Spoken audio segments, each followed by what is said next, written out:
My name is and I'd like to welcome everybody to the Indonesia Infrastructure Forum. And so we have a great program today, and we're going to get started right away. First, I would like to thank the Consul General Hadi for putting this together. We've been talking about this program for a long time now. For this to come together is very exciting for not only Indonesia, but all of Los Angeles and all of the United States here. So the partnership between Los Angeles and Indonesia is going to be fantastic, and we have a long history of looking forward to using this forum as a way to connect both sides. Many of you guys also know that Indonesia is Los Angeles Custom District's 12th largest trading partner. Last year, $8 billion in two-way trade. That's just a big forum. There's a great program ahead of us, and I want to invite the first speaker to introduce the setting and also set the stage for the rest of the day. And so I'm honored to introduce our first speaker. He is ambassador of Indonesia to the United States. His Excellency Budi Sono. The ambassador has been very generous to come to all of us welcome this forum, and I would like to give you his bio real quick. The ambassador presented his letters of credits to the president on May 21st, 2014. And prior to assuming his president assignment, the ambassador was the Secretary General of the Ministry of Foreign Affairs to the Republic of Indonesia. Previously, the ambassador also served as ambassador extraordinary to the Republic of Indonesia in the Republic of Kenya in Nairobi. And he graduated from Krishna University in Jakarta in 1984. And since then, he's been assigned to the permanent mission of the Republic of Indonesia to the United Nations in New York and the Indonesian Permanent Mission in Vienna. As you can see, he had a very distinguished and long career in international affairs. It is our honor to welcome him today, Ambassador, to the stage. Cuma satu.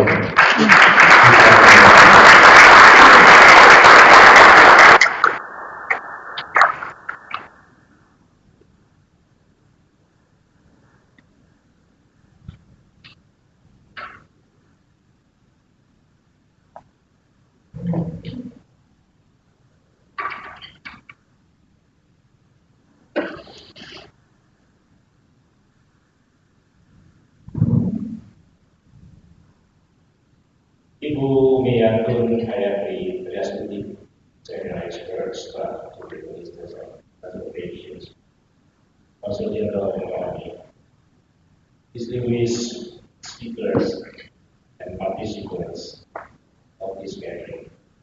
Good morning to you all. I am indeed very pleased to be here with you this morning to take part in this important event.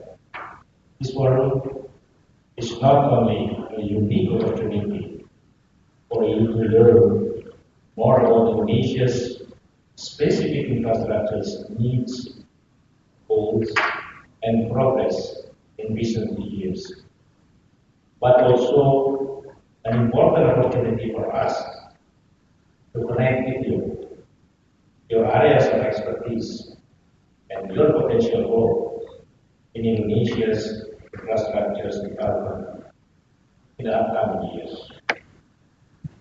I will be remiss to continue without expressing my significant appreciations to Consul General Hadi and his staff, not only for organizing, but to put things together possible, and also inviting me to take part and say a few words this morning. Ladies and gentlemen, as you may be aware, persistent global economic volatility and uncertainties affect the business climate.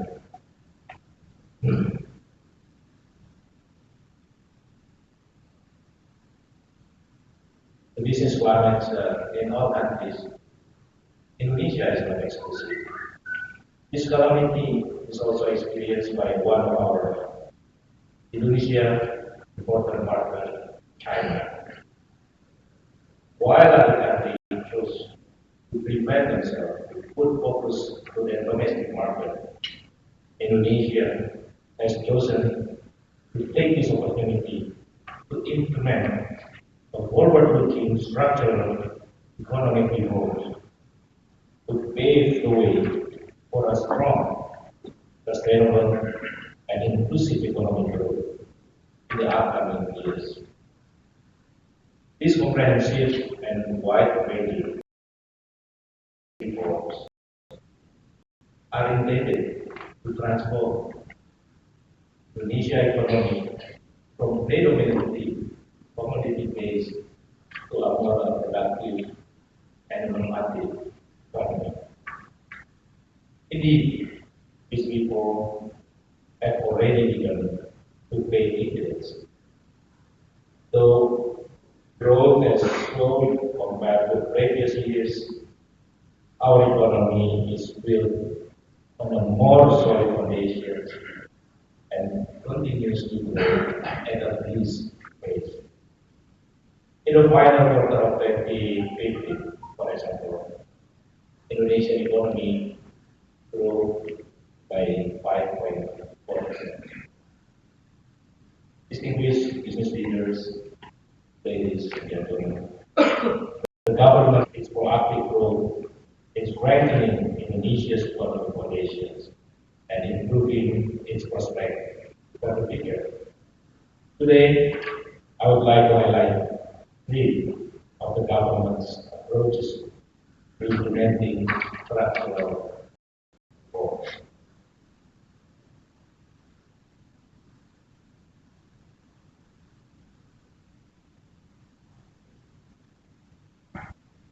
First, despite the imperative for a modern and efficient infrastructure systems, the gap between the country's existing infrastructure systems and the country's current and future economic needs remain substantial.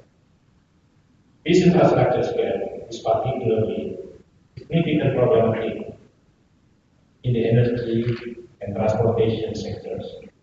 For example, the logistic costs account for 24% of GDP, given the disparities in transportation costs across the country, and the price of some basic commodities in the eastern part of the country can be 20 times higher than in Japan.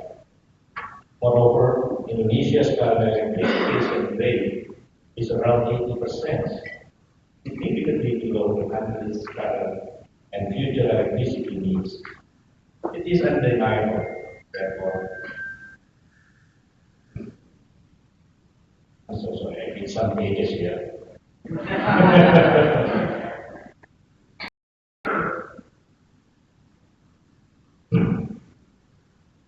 For example, again, as I said earlier, the logistic costs account 20% of the GDP in Indonesia. In dealing with these dire challenges, the President also understands that his personal involvement plays an important role in ensuring the implementation of this infrastructure agenda.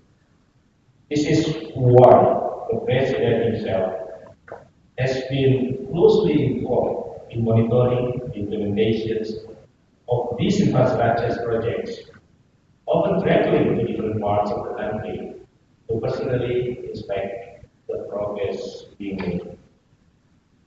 Distinguished business leaders, the other key component of the government approach to structural reform is a comprehensive nationwide. This comprehensive and nationwide approach to structural reform is a comprehensive nationwide strategy for economic growth. This comprehensive and nationwide approach to structural reform is intended to create a broader economic base. Government spending a significant deal of part of the state budget to provide. In addition to this, the government also spent what we call the village fund. The intention of spending more to the provinces and the local government is to spread the Center for Government and the Center for Development to the villages. Each, at the end of the day, people expect that it would create and address the economic gap between the big cities with the villages. In the 2016 state budget, for example, the country provinces are set to receive IDR 772 trillion or 59 billion US dollars. This constitutes 36.7% of the total state budget for fiscal year 2016. Similarly, the allocation for villages from IDR 20.8 billion US dollars, trillion rupiah, or 1.6 billion US dollars in 2015 to IDR 47 billions or 3.6 billion US dollars in 2016. The budgets for the country's provinces, municipalities, and villages is continuing to be the case for 3 years. We are confident that this approach will create more centers of growth in different parts of Indonesia and reduce the development gap. Naturally, infrastructure in the cornerstones of this comprehensive national economic vision. We built more than 2,700 kilometers of Trans-Sumatra Toll Road that will connect our in Sumatra Island and between Indonesia and Malaysia border in order to promote and facilitate trade between our two countries.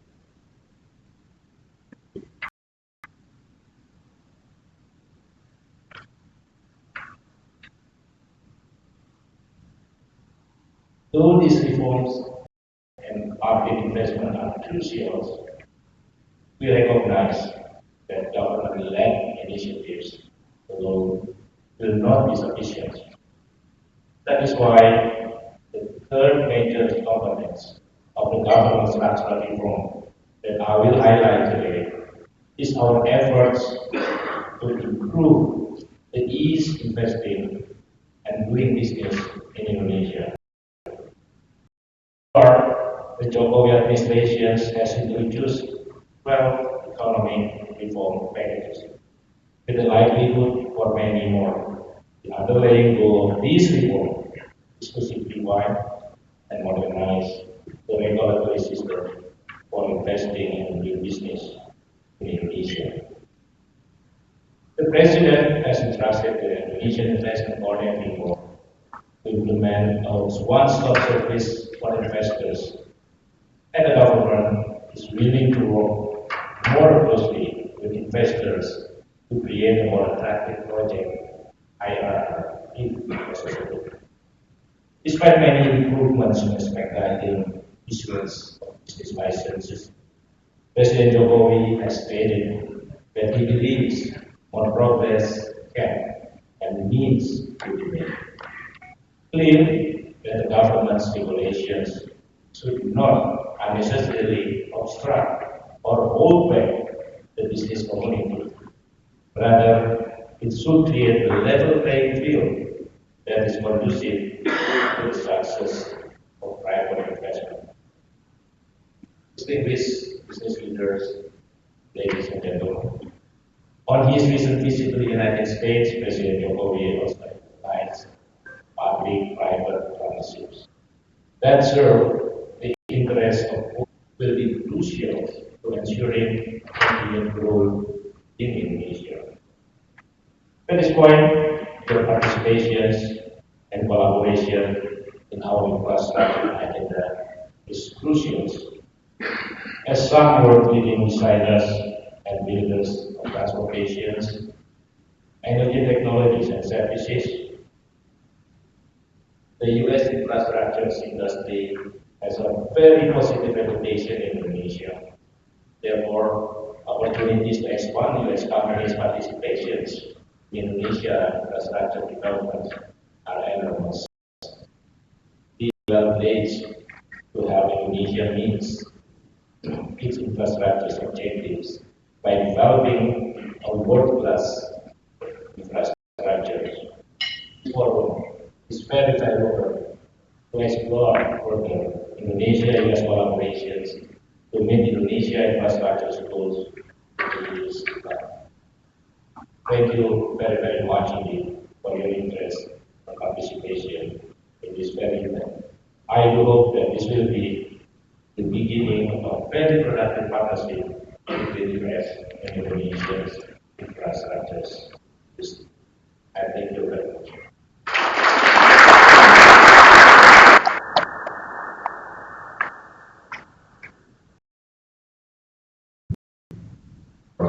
Very productive discussion that we're having today. As the ambassador was saying earlier, there's a lot of opportunity between the U.S. and with a population of over 250 million. This is a huge opportunity to interact and have more business opportunities with our partners and friends around Indonesia. Los Angeles is a great region. We know that last year our GDP was at $644 billion.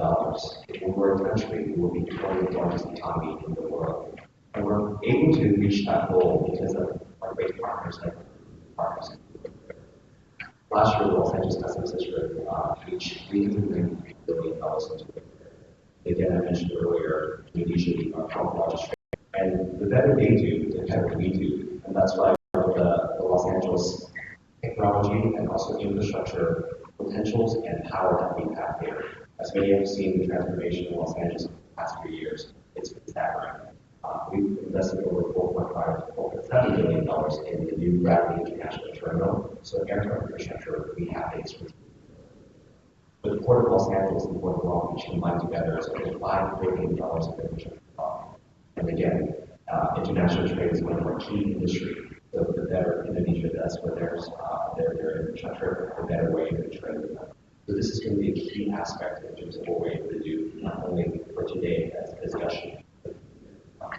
Now, I'm delighted to introduce the next video greeting that will be coming from our representative, Mr. Ed Royce. He's not going to be able to join us today, but he's taking the video recording to introduce and also welcome all the guests here today. U.S. Representative Ed Royce serves California's 39th congressional district, which encompasses parts of Orange, Los Angeles, and San Bernardino counties. I was mentioning earlier that Los Angeles is a great region with about 10.1 million people, but Representative Royce actually represents a bigger area, what we call the Greater Los Angeles region. So this region is very large, with closer to about 18 million population. This is the district that our Congressmember represents. And he's also selected as the chairman of the House Foreign Affairs Committee and has led that position since January 2013. Royce is one of our nation's premier representatives of foreign governments around the world and a strong advocate of foreign policy that keeps American homeland safe. He's been a strong friend of the Los Angeles region and a strong advocate for international relations. So at this point, I'd like to direct your attention to the video that he has taped for all of us.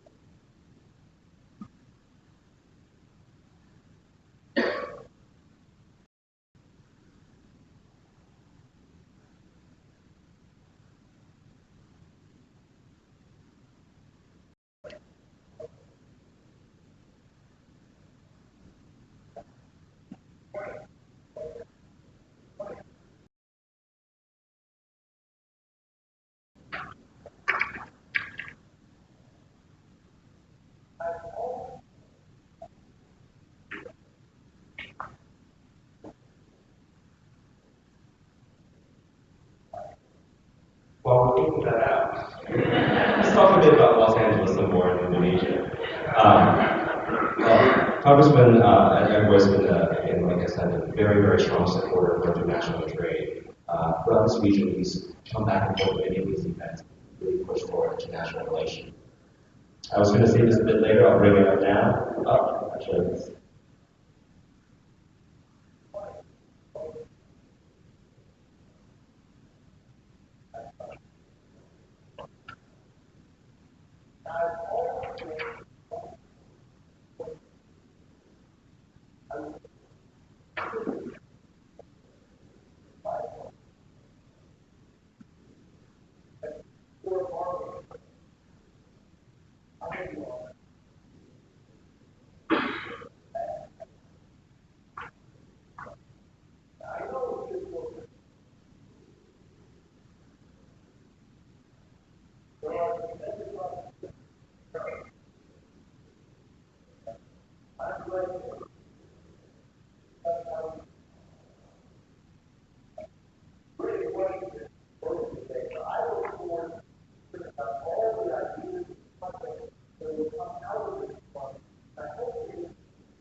He's always been a great supporter. Unfortunately, he couldn't be here today, but you can see how interested he is in this international relations, and he was going to be a strong supporter of all of us. Now, I'm delighted to introduce our keynote speaker, which will really give us the content and the meat of this forum that we have today. And our next speaker, Ms.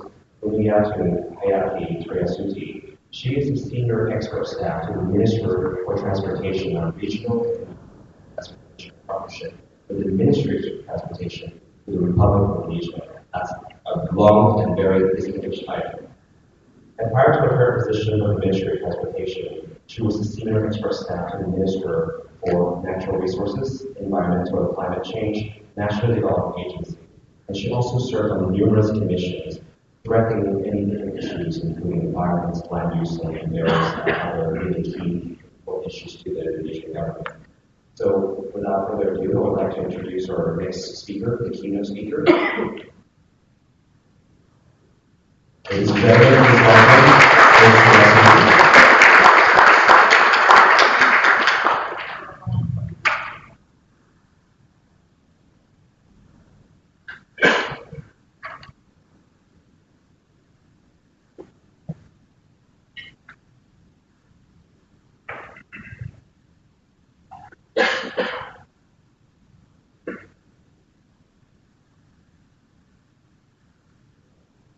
His Excellency Mr. Budi Warsano, Ambassador Extraordinary and Foreign Secretary of the Republic of Indonesia in the USA.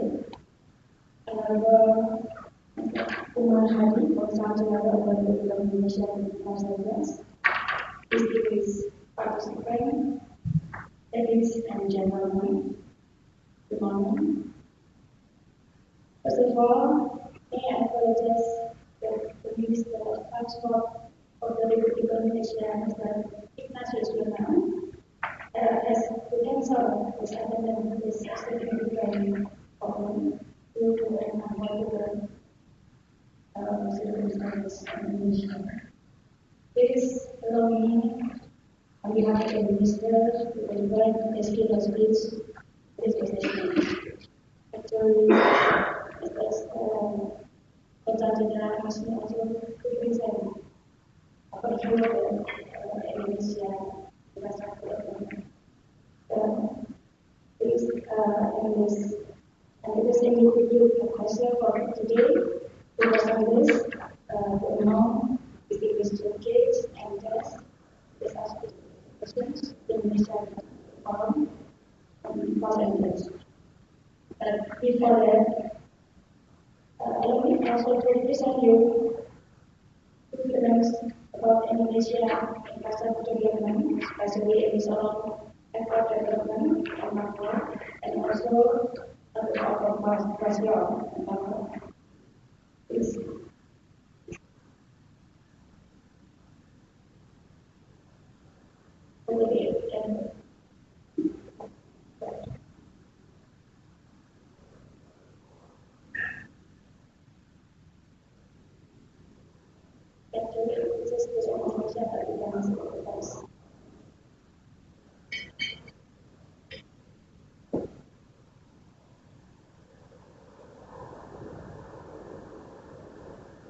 Indah memberikan hadiah dalam membaca dari Indonesia.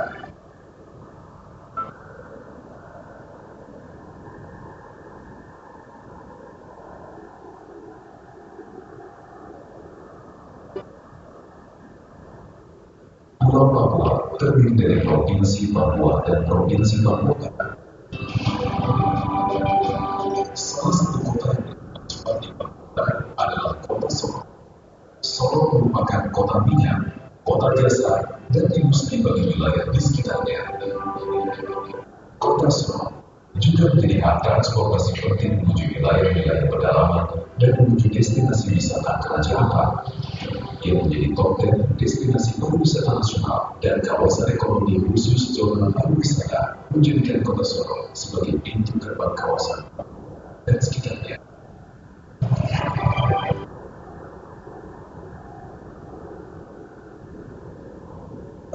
Di Papua Barat, maka pemerintah Republik Indonesia fokus meningkatkan kapasitas dan pelayanan masyarakat dan pelabuhan udara, laut, dan udara. Sejalan dengan nawacita yaitu esensi bahwa pembangunan tidak lagi dipusatkan di Pulau Jawa, tetapi memprioritaskan pembangunan mulai dari kawasan pinggiran, daerah terluar, terdalam, terisolir, rawan bencana, dan yang mempunyai potensi ekonomi yang tinggi serta potensi wisata.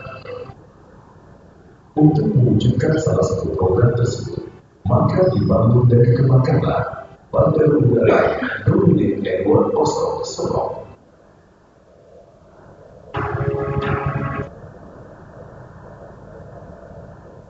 Bandara Udara Dominik Osok Solo kini lebih megah dan luas dengan desain arsitektur terminal penumpang yang lengkap dengan berbagai fasilitas demi menambah kenyamanan penumpang dengan tetap mengedepankan safety, security, service through compliance. Terminal baru seluas 13.700 meter persegi dengan kapasitas 780 penumpang. Lobi keberangkatan yang luas dilengkapi dengan fasilitas eskalator dan ruang tunggu dengan pemandangan langsung kantor. Dilengkapi juga dengan fasilitas keamanan dan petugas. Dari sisi barat, area apron dilengkapi dengan dua terbarata untuk menunjang mobilitas pengguna jasa bandara. Apron luas 300 meter disiapkan untuk menampung bandara.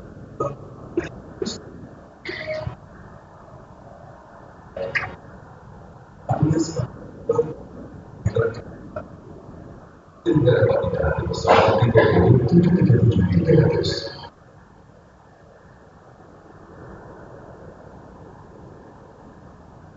Bandara Udara Dominik Edward Osok Solo merupakan salah satu bandara tersibuk di wilayah Papua Barat dan Papua.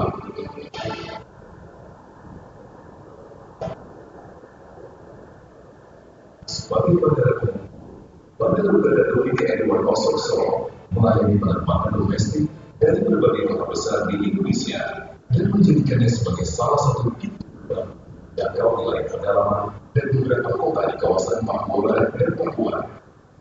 Saat ini sedang dibangun juga bandara-bandara lain di Papua Barat dan Papua oleh Kementerian Perhubungan Republik Indonesia di bawah pemerintahan Joko Widodo, di antaranya Bandara Mombah Merauke, bandara yang terletak di perbatasan NKRI. Bandara Mombah Merauke telah melakukan rehabilitasi terminal demi meningkatkan layanan dan kenyamanan bagi calon penumpang. Bandara Monika, Bandara Maringa Raja Ampat, Bandara Dekai, Yabukipo, Bandara Korea, Sampang, Bandara Wodo, Tangerang, Bandara Seoul, Solo.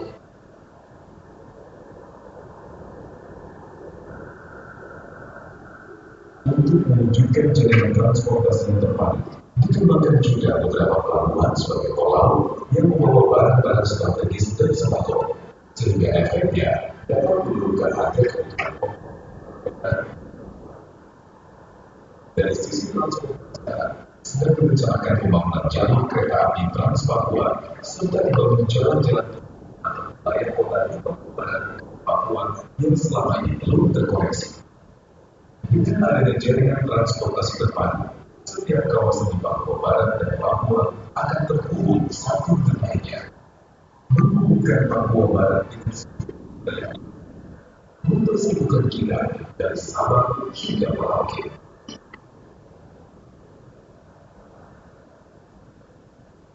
Bandar Udara Dominic Edward Osokso menghadirkan negara demi segenap bangsa, melangkah menentukan Indonesia.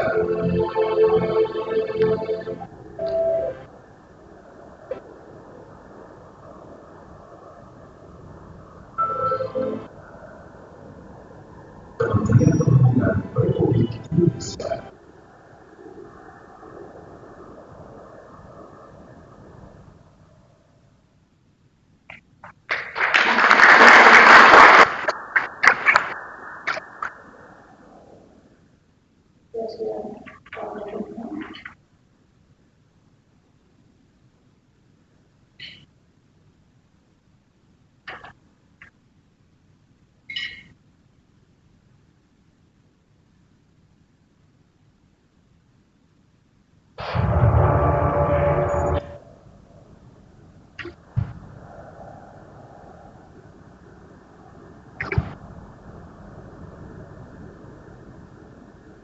Pulau Papua kaya dengan potensi alam dan wisatanya yang terbagi menjadi dua provinsi, yaitu Provinsi Papua dan Papua Barat.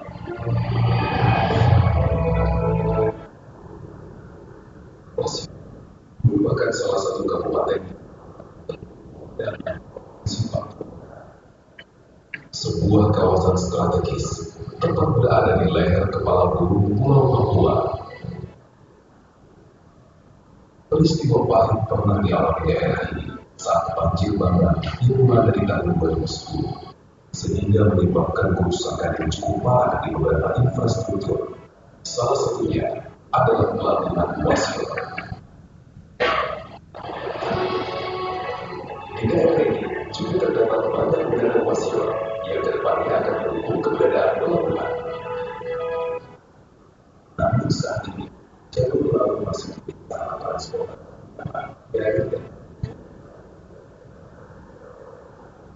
sehingga pemerintah Republik Indonesia melakukan pembangunan dan pengembangan pelabuhan Wasio.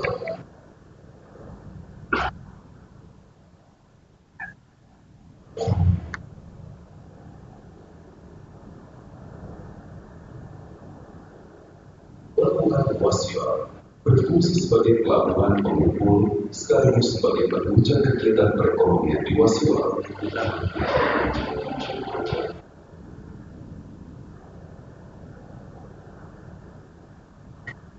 Secara keseluruhan, pelabuhan Wasio mempunyai luas 55.718 meter persegi. Dari sisi fasilitas laut, dilakukan pengembangan dermaga seluas 174 kali 10 meter persegi. Untuk mendapatkan kedalaman kolam dermaga sesuai dengan maka dilakukan juga pengembangan dan reklamasi. Trestle dan causeway berfungsi sebagai penghubung dermaga lain daratan. Sedangkan kedalaman kolam dermaga adalah minus 10 mil low water springs. Pelabuhan Wasio dapat disandari kapal general kargo hingga 3.500. Dari sisi fasilitas darat, terminal penumpang direnovasi dan dikembangkan untuk menampung jumlah penumpang kapal yang disesuaikan, serta memberikan kenyamanan bagi pengguna jasa pelabuhan. Luas terminal penumpang menggunakan 12 meter persegi.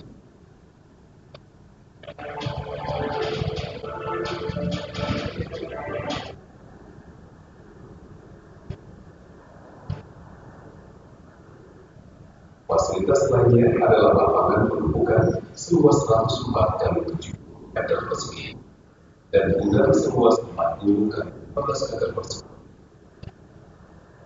Dan beberapa fasilitas lainnya untuk menunjang kelancaran aktivitas pelabuhan. dilalui jalur kapal perintis, pelabuhan Wasior juga disinggahi oleh kapal tol laut yang membawa barang-barang strategis dan sembako, sehingga menurunkan harga kebutuhan pokok di daerah Wasior dan sekitarnya. Pembangunan dan pengembangan pelabuhan Wasior menjadi salah satu dari penerjemahan program Nawacita Indonesia Sentris yang tidak lagi memusatkan pembangunan di Pulau Jawa, tetapi memprioritaskan pembangunan mulai dari kawasan pinggiran, daerah terluar, terdalam, terisolir, rawan bencana, dan mempunyai potensi ekonomi serta potensi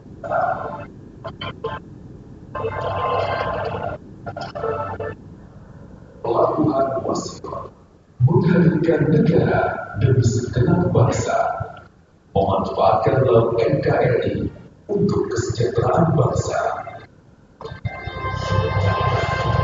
Kementerian Perhubungan Republik Indonesia.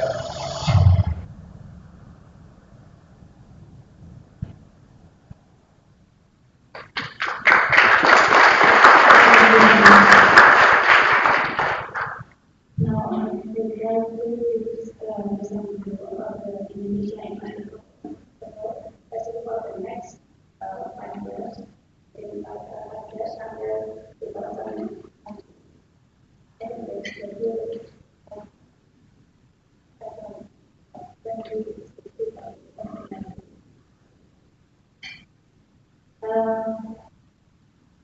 We all know about the background, which is also Indonesia government, the president Jokowi, and also some program challenge.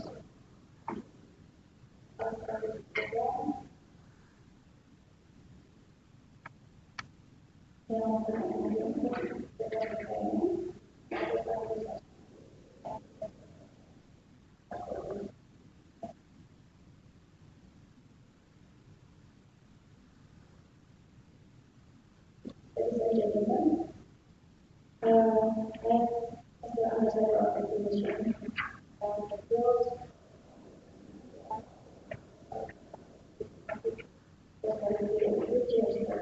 transportation is really good as well, the growth of economies and the culture in Indonesia. And we need a lot of investment for Indonesian so that the government needs to have corporations from the nation as well as corporations from the government budget as well as the private sector. And this is the reason why we should be like an initiative. We already have like a solid economics program that is the ambassador of Indonesia. At the time, also we building democratic conditions. Thus, cooperation of Indonesia also mark those earliest years.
Strategy, roadmap, and also the tourism sector.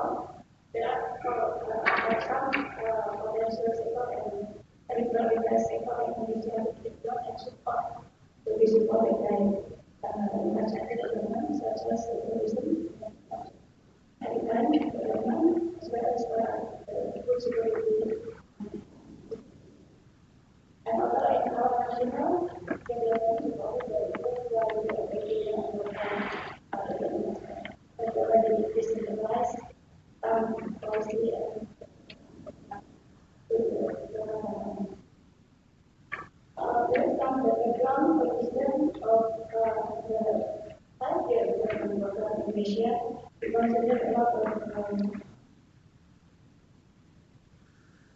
visions that the one that already mentioned that when we still have a good decision that the interest of national economy.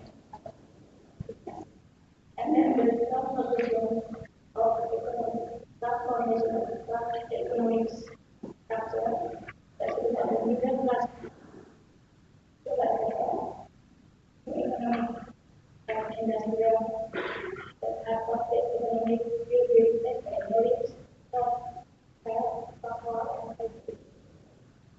And some global system of providing information for Western to national energy.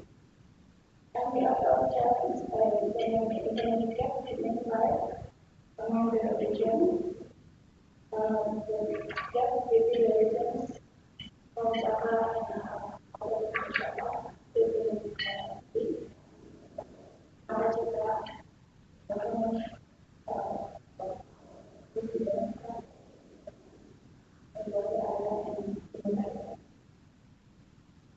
and after that, I have organization because of the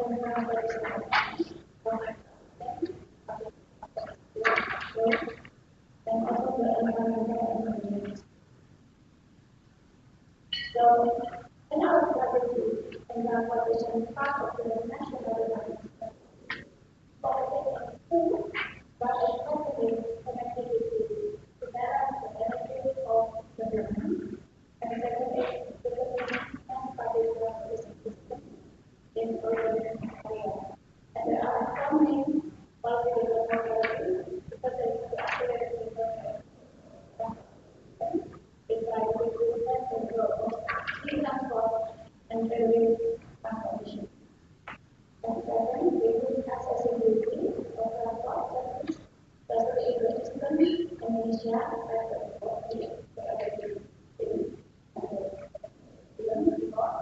and the village, rural area, and also the as well as to increase capacity and also increase technology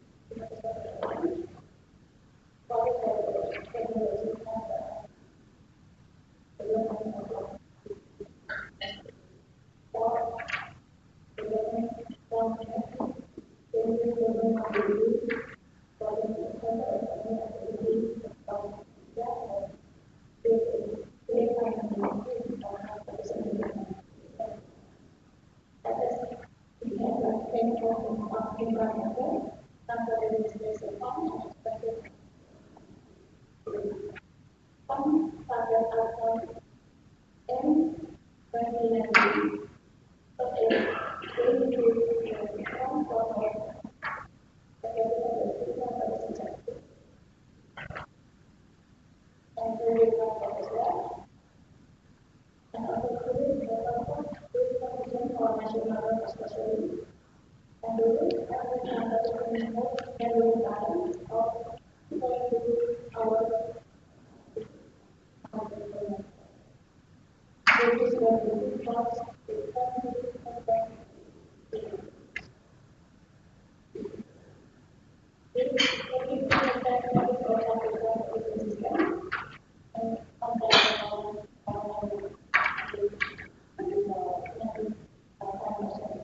and for the sector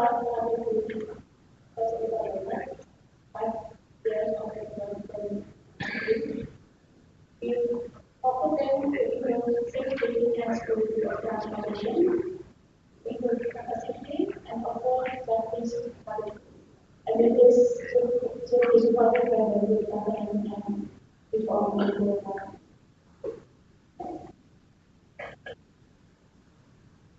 now we start with the national connectivity for the national development, especially we already have some economic corridors for that are potential growth in Indonesia. There are some international hubs for the Indonesia. Second for investment and protection of national resources and national power are something that is not valid and energy. And for the Kalimantan and the population and national government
Indonesia, about 30% of passengers and 70% of the transport.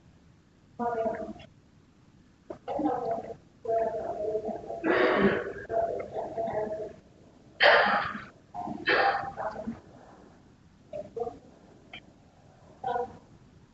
golden travel center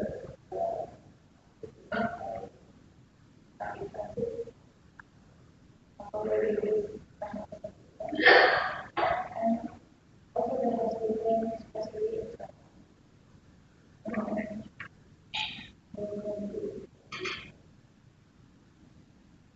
and most importantly, there is many transportation is transport. Almost the main spot and that part will be one.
So, in all the regions will be more efficient and better, especially for the network, as it is for the review, as well as for more because the more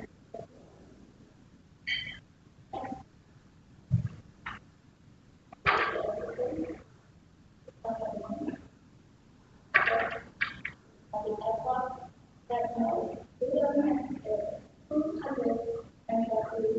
government of Indonesia and will oversee the government 200 billion network. They are considered as a state the things I work for Akasaka 1 and Akasaka for Akasaka. And so the service knowledge of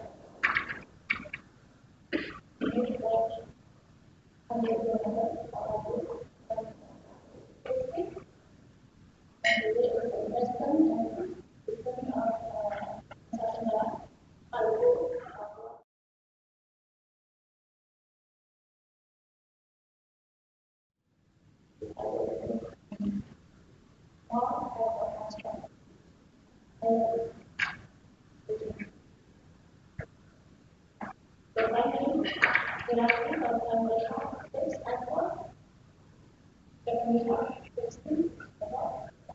We can discuss it in detail because right now we have like three directors of the transport. Is enough facts.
basic infrastructure on commercial and hospitality for a nationalized project access under developed region in Europe, Asia, improve national and local economic and government application.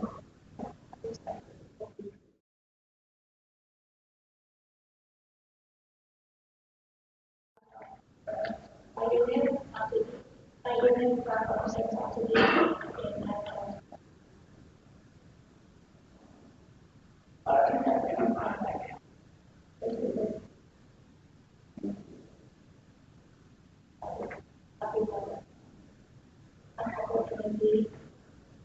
opportunity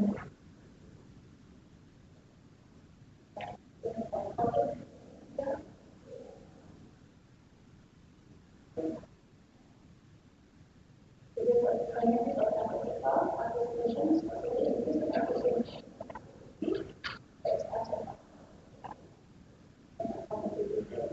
Expansion of physical infrastructure, increasing economic capacity,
and funding because sometimes most of the time this is the problem of the whole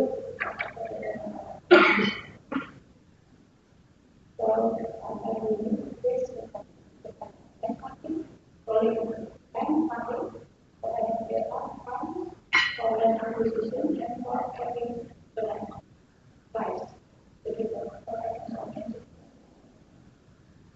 and it's a central government in order and provide the pay within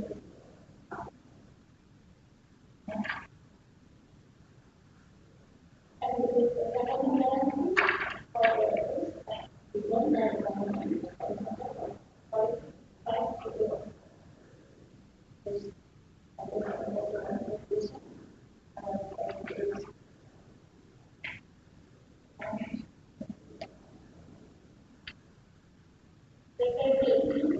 the Indonesia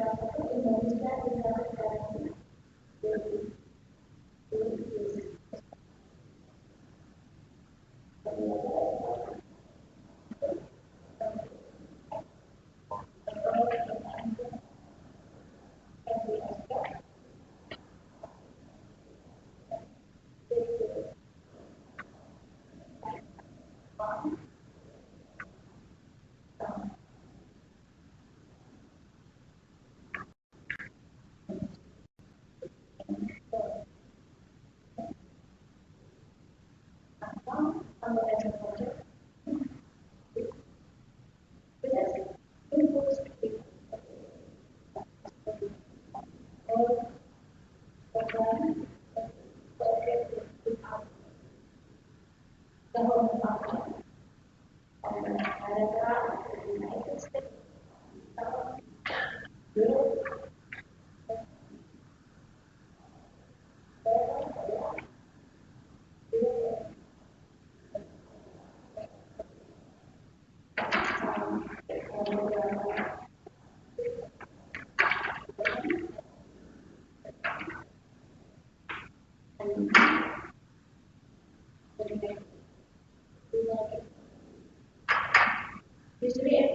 government projects.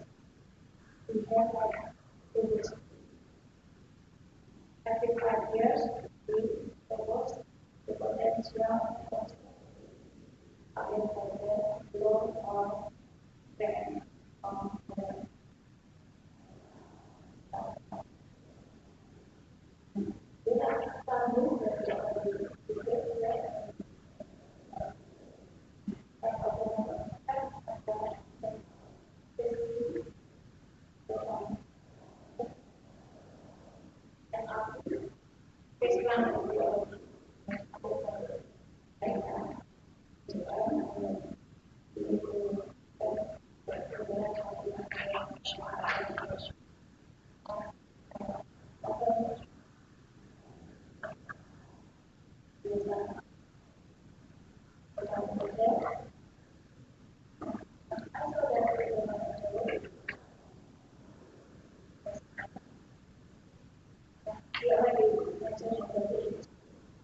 now we have to focus some on the process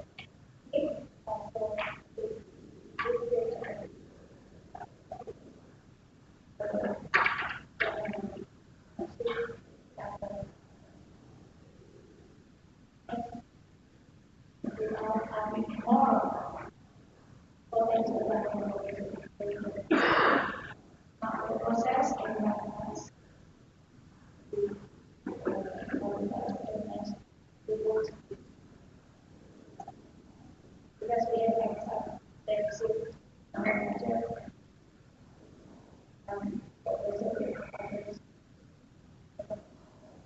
there are countries that are involved, especially for implementation and for application of that.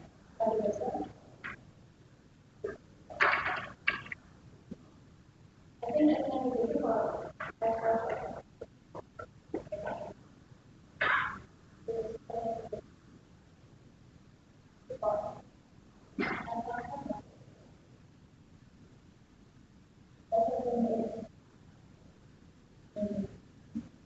Because sometimes there are much more important tools in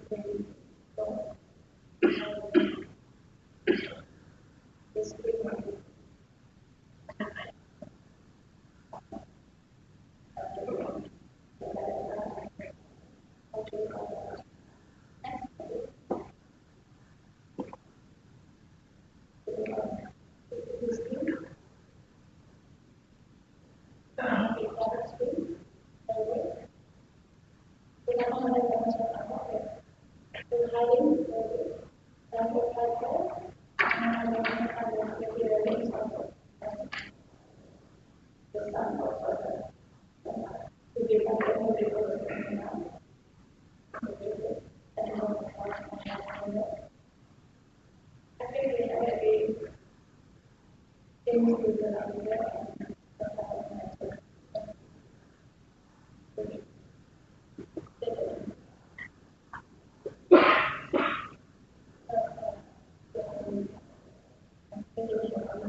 Thank you very much. I think this is not a keynote speech actually. This is a big presentation because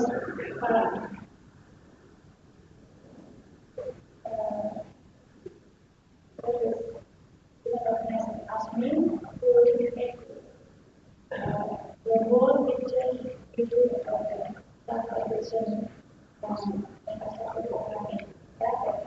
This is our opportunity for us today. We have more corporations within the United States. Actually, this event is followed with the result and one of the legislation.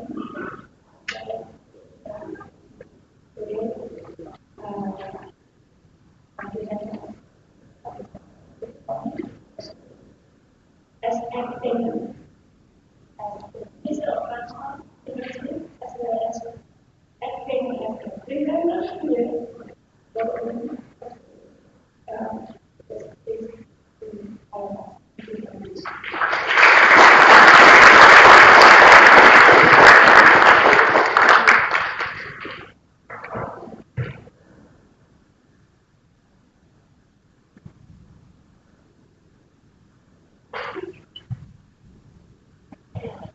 Thank you again, Mrs. Tracy, for that really interesting and optimistic presentation for the Los Angeles region United companies here. What you said is actually quite inspirational for a lot of us here in Los Angeles, as I mentioned earlier.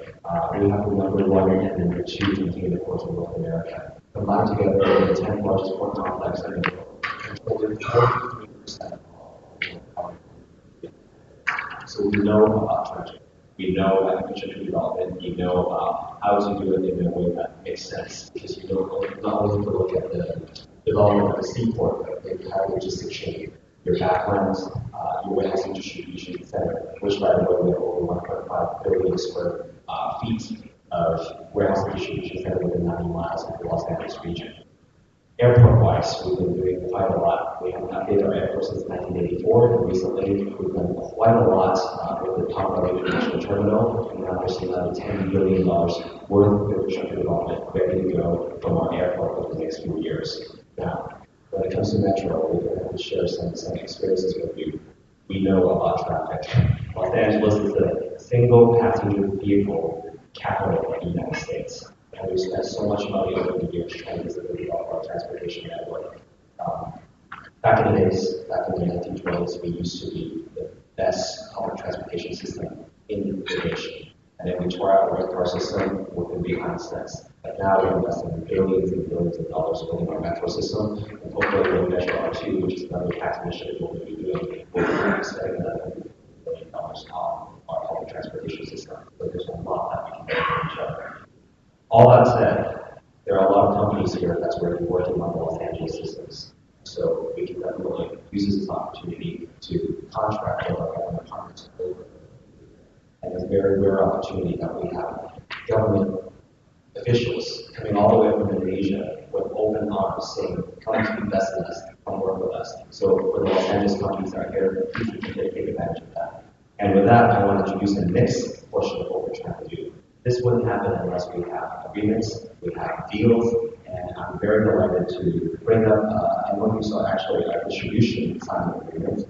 APS, Angkasa Fluorescent Force, and Zodiac, Arresting Systems America, are completing negotiations of an agreement for APS to be the exclusive distributor of Zodiac's EMAS production in.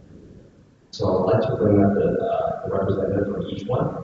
If I can have Mr. Lindo, Ezra Rose, Operations Director of Angkasa Fluorescent, and also Mr. Kevin Kwok, the Vice President of Sales and Marketing. Please, for signing ceremony, and if I can also bring up the ambassador, the Consul General, and also our partner from the Ministry of Transportation, Mr. Asuti, to be the witness up there. That would be fantastic.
Thank you so much. At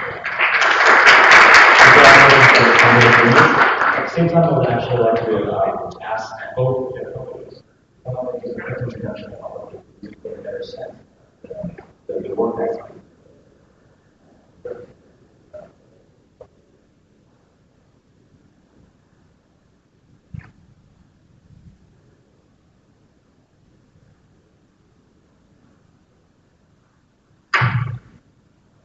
Respectable ladies and gentlemen, I would like to start by expressing our appreciation to witness the signing ceremony of the partnership agreement between our subsidiary companies, with the acceptable support and Zodiac. As we know, airports are complex multi organizationally system with the highly regulated safety and security standard. Improving safety and security as well as customer satisfaction is our main objective, and this cannot be achieved without support from all stakeholders.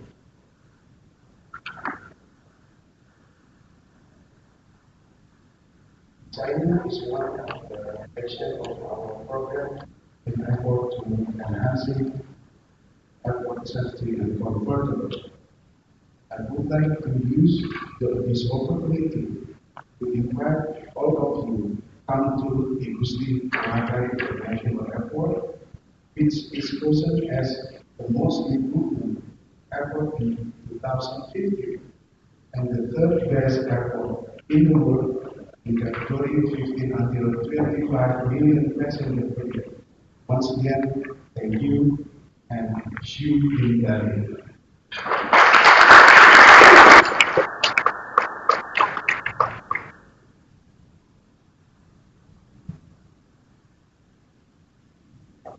Good morning, everyone. Thank you for having us here. We're very pleased to be able to partner up with EPS to improve aviation safety in Indonesia. Zodiac Arresting Systems is all about airport safety. Our mission is to protect lives and protect high-value assets. We're the global leader in providing safety solutions to stopping aircraft overruns. Our EMAS product have been saving lives since 1999. EMAS is a very unique product. It consists of a bed of cellular cement, a crushable material that, when placed at the end of a runway, can stop the overrunning aircraft safely and successfully. How it works is the system will absorb the energy as the aircraft travels through the material, crushes through the material, dissipates the energy. I'm very proud to say that our product has worked every single time it's been used. And we very much would like to look forward to bringing this technology to improving safety at airports. Thank you. So much congratulations again. Now, good things come in pairs. So we actually have another signing ceremony right here. If I can please have Telecom International USA as well as Raw Technologies come up, please, for the signing ceremony in those different parts.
Thank you again, and I would like to bring up Mr. Joseph Roger, from the CEO of Telecom, as well as Edward Oscar, CTO and co-founder of Raw Technologies and Safety.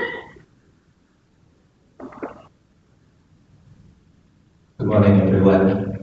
Thanks for this good moment for signing ceremony between Telkom Indonesia International USA Inc. is a subsidiary company of Telkom Indonesia. We do signing with partnership with both technologies, data center company. We are very aggressive for the infrastructure expanding, especially in the United States. So World Technology is our partner for building the data center, web hosting, cloud, and also about technology in colocation. I would like to express my thanks to Pak Budi Bawaleksono, Pak Umar Hadi, and Ibu Yatun Hayati that includes Telkom Indonesia in this Indonesia Infrastructure Forum. We really appreciate for you all. Thank you.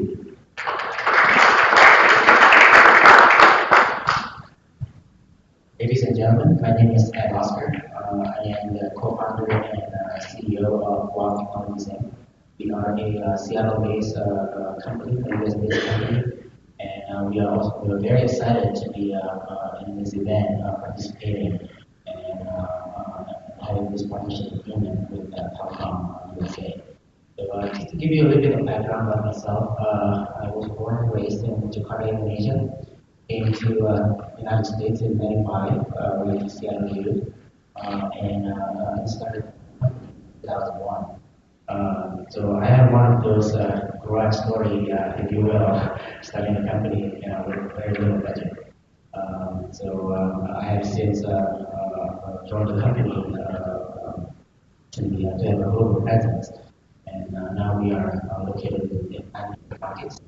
In Indonesia being one of them, and we actually not only offer products and services in Indonesia, but we also have a support center that supports our global operations in Surabaya.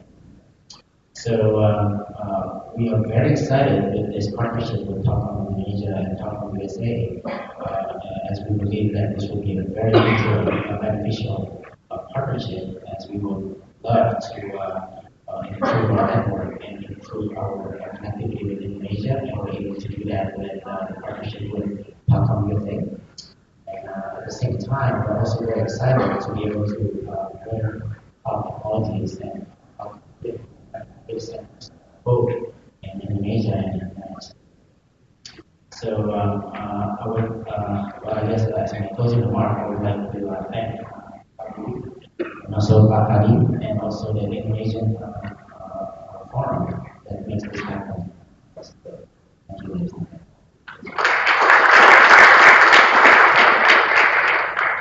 Thank you, everybody. That concludes the first part of this morning's event. Thank you to all our speakers. Thank you, Ambassador. Thank you, Mr. President. Thank you, Mr. Suki, for your great presentation.